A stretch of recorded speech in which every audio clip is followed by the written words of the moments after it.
We'll be discussing details of what has proven to be a very difficult situation between Israel and the Palestinians, and let's see if we can find a solution. It's something that I think is frankly maybe not as difficult as people have thought over the years, but we need two willing parties. That, of course, was President Trump expressing optimism about the prospects for Middle East peace ahead of his first foreign trip there later this month. But you know, one stumbling block that remains is the Palestinian Authority's continued payments to inmates convicted of terrorism and to the families of terrorists. The White House says the president did bring this up with Palestinian Authority Mahmoud Abbas at their meeting this week.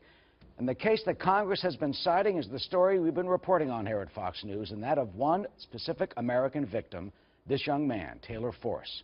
Taylor was a 28-year-old West Point graduate and Vanderbilt Business School student. He was stabbed to death in a terrorist attack in Tel Aviv last year. A congressional bill called the Taylor Force Act would cut off some U.S. funds to the Palestinian Authority if it does not stop those terror payments. Will they? With us now is Dr. Yuval Steinitz. He's a senior Israeli cabinet minister and Israeli Minister of Energy who is here in New York for some meetings. Mr. Minister, welcome. Thank you. Pleasure to be here. It is unbelievable, as an American, I have to say, that the Palestinian Authority would reward terrorists, specifically an American citizen, the murder of the killer, a young Palestinian man who stabbed to death Taylor Force. The president talked to Mr. Abbas about this, but they're continuing the payments. Yeah, they're continuing the payment, and this is just a little one token of sponsoring and supporting terrorism in the Palestinian Authority. You know, this double speech that Abbas here is speaking against violence and terrorism and in favor of peace. But in Arabic and in the education system, the two main messages of Mahmoud Abbas for his pupils since kindergarten is one, that Israel should be eliminated sooner or later, and second, that Jews are horrible creatures that should be get rid of.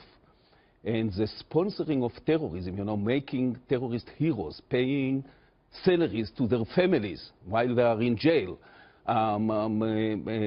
giving prizes to terrorists, calling roads and monuments on the name of terrorists who commit suicide and killed Israeli civilians or American civilians, as in the case of Taylor Force. This is not just outraging. Well, you know, this is a non-starter for any sincere peace negotiation. A non-starter for any sincere peace negotiation. But they say they're going to continue them. Let me read you a statement that's in the Jerusalem Post. This is from Nabil Sath. He's a senior advisor to Mr. Abbas. He says, quote, "The demand that Ramallah, the headquarters, stop payments to the families of security prisoners is mad." He calls it mad. "Such a requirement is designed to destroy any chance of peace for the process between Israel and the Palestinians. The prisoners," he says, "are victims of Israel and the results of the occupation." And when President Abbas is here, he says they're raising children in a culture of peace. So how do you get beyond this? How can there be any agreement if they take that position? Look, first, I think there are two necessary conditions that are very difficult maybe to fulfill when the reality is so difficult in the Middle East and in the Palestinian Authority, but they are still necessary in order for Israelis to be ready at all to consider any concessions and any peace process. One is end of incitement. Now, the fact that Palestinian children are the main messages in the Palestinian education system is not peace, is that Israel should be destroyed sooner or later. And the Jews are horrible creatures, those anti-Semitic messages.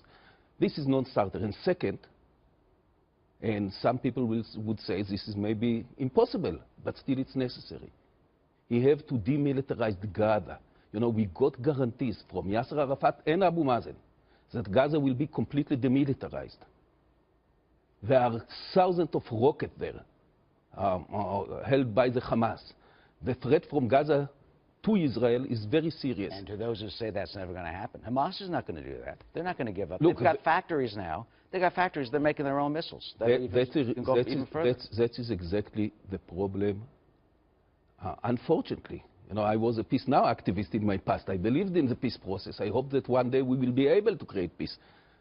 But Abbas is unwilling to end the incitement and to offer us genuine peace, and incapable of delivering because he doesn't control half of the Palestinian Authority in Gaza. It's controlled by the Hamas, and to the not by Abbas. Finally, to the Palestinians and Hamas who say the continued building in East Jerusalem and elsewhere in the settlements is the same thing. How can both sides come together? Is that possible at all, do you think? What happens when the president comes? Look, first, the president is very welcome. He's a friend of Israel.